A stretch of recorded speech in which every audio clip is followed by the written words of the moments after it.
Hey guys, it is Wingy here and welcome back to a brand new episode of Overrated Doctor Who stories. So if you don't know how this series works, well, based off the title, I can't really explain it any better. If you haven't seen this before, what I do is I look at 2 stories from the new series, 2 from the classic series, and I think that they're a bit overrated, and I just want to say why I think they're overrated. I also do an underrated series as well. Now, as always, it is just my opinion, so if you happen to disagree, I don't care, and nor should you. If you absolutely love these stories and you think they get the praise that they absolutely 100% deserve, fine. Good. So anyway guys, without further ado, let's get into it and look at 4 more stories that I think are overrated.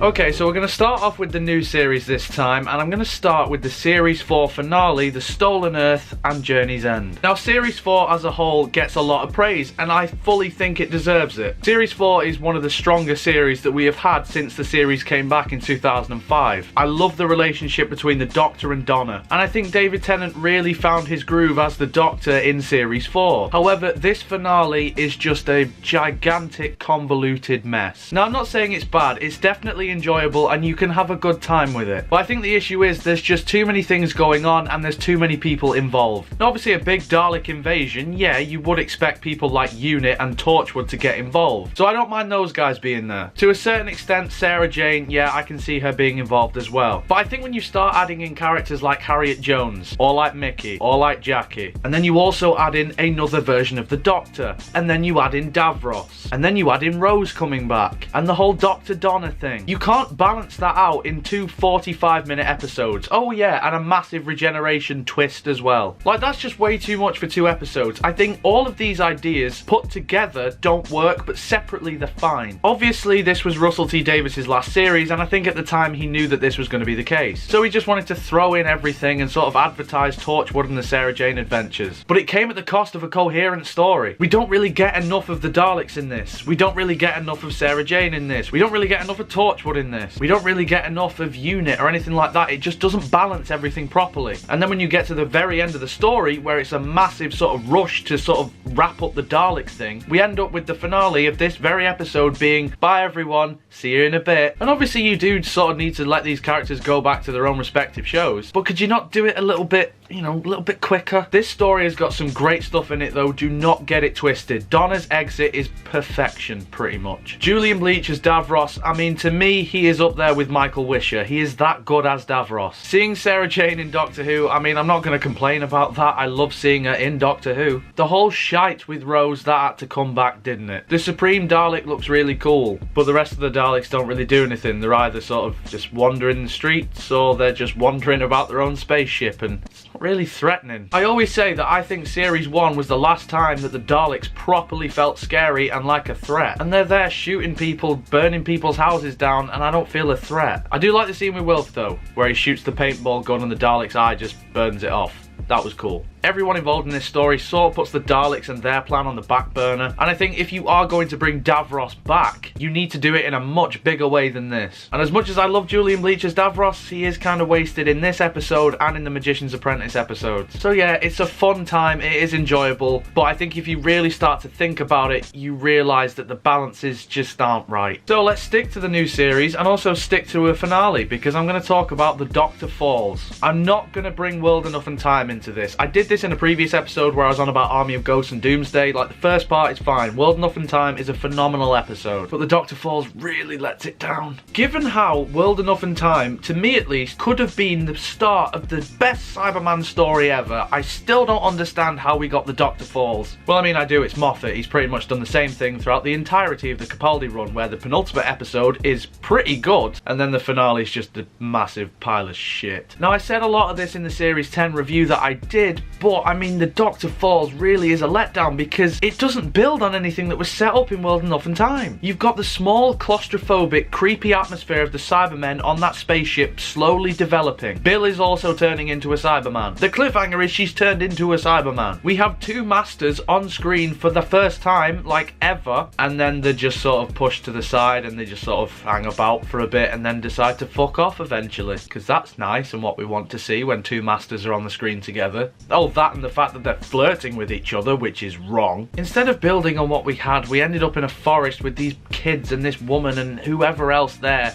that we just don't care about. We're not invested in these characters, so the fact that Cybermen are gonna get them, and so what? Build on the Cybermen. That's what this story should have done. I mean, you have the Master there. It's established that he is the big bad here. He's the one that's caused all of this in the first place. And obviously Missy is there and she's trying to change. You can have her look upon what she used to be and think, Jesus, I was a bit of a bastard. And then she grows over the course of the story, and then when you get to the moment where she does actually kill the Master, it'd feel a bit more refreshing as opposed to Missy just doing it for what felt like the sake of it. Properly explore the Cybermen here. Properly explore how the Doctor would react to his companion turning into a Cyberman. Having Bill still be Bill within a Cyberman, I think kind of works with the explanations that they give, but I just wanted to see a companion as a Cyberman and just be a Cyberman. That would have just been better for me. And a lot more heartbreaking. Imagine if she was actually a fully fledged Cyberman and was turning against the Doctor and everybody. The emotional weight in that would have been incredible. And again, with the Doctor's speech, it would have held so much more weight, where he's saying stuff like, I do it because it's right. He wouldn't want to get rid of Bill as a Cyberman, but he'd have to because it's the right thing to do. It would have been, oh, it would have been so powerful. And then that fucking ending as well with Heather, which I still don't buy. It's still contrived and awful and it doesn't make sense. If Bill and Heather had some sort of connection in the pilot, then I could have bought it, but the fact that they don't, it's just bullshit out of nowhere. I said this in my review, but you can't have it both ways. You either do the happy, lovely ending, or you kill her off. Just kill her off. You can't kill her off and then bring her back and have the happy ending. It's one or the other. World Enough and Time, phenomenal though. Standing by that. For me, that's the finale of Series 10, because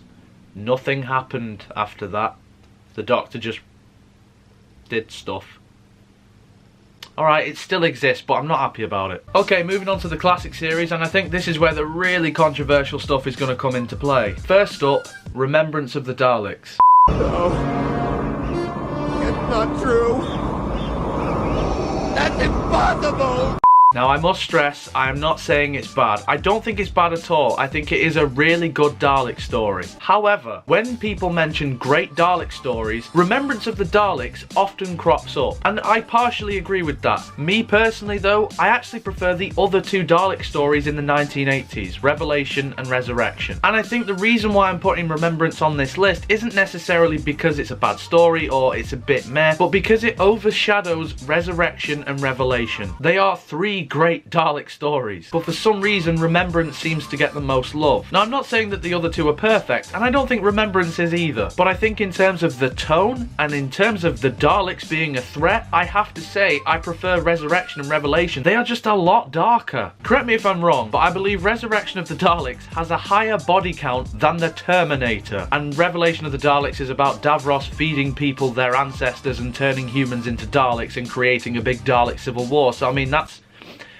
not exactly pleasant. Remembrance is a fun Dalek story, and it is technically the 25th anniversary special, because the official 25th anniversary special, it isn't anymore, Silver Nemesis. Everybody has just decided that it isn't, and that it's Remembrance. That's not even true, but it should be. Remembrance is great. It explores a lot. We explore a bit of the Doctor's past. We have the Hand of Omega. We have a Dalek civil war, which is really freaking cool. We have the military getting involved as well, with Group Captain Gilmore, who the Doctor often calls the Brigadier, and the amount of times that I had to correct people and say, no, that's not actually the Brigadier. Why did Sylvester say that line? I know it was in the script, or it was probably improvised. One of the two, as it would be in any other TV show.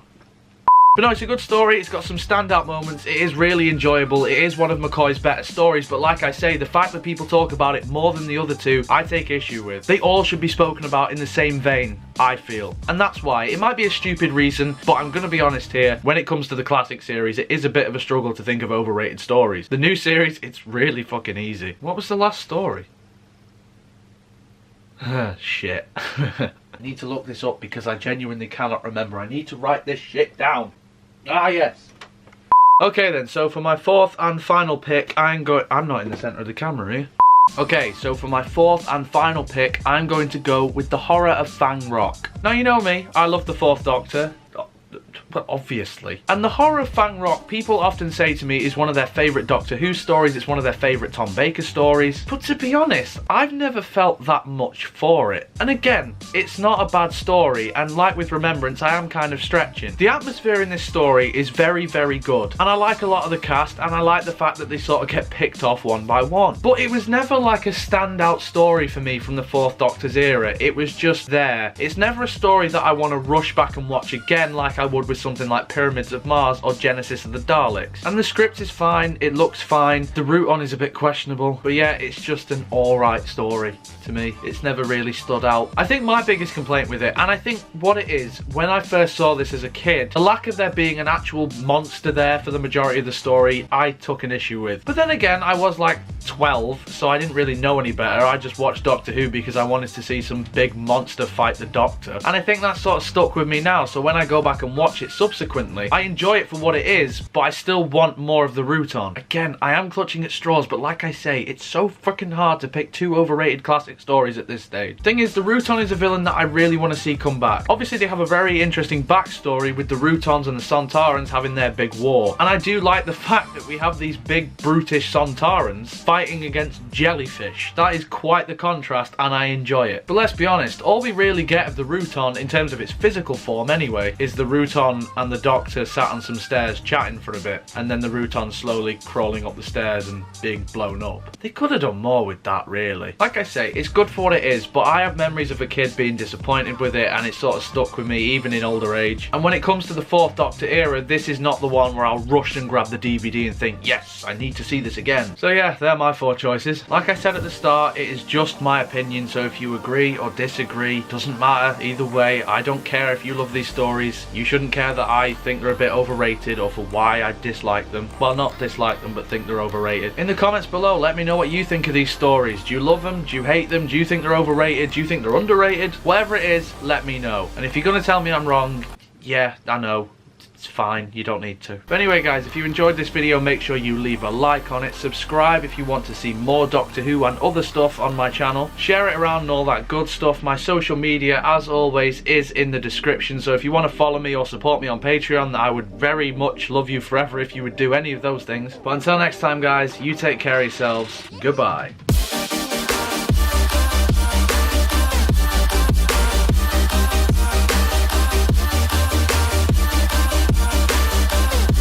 But it came at the cost of a coherent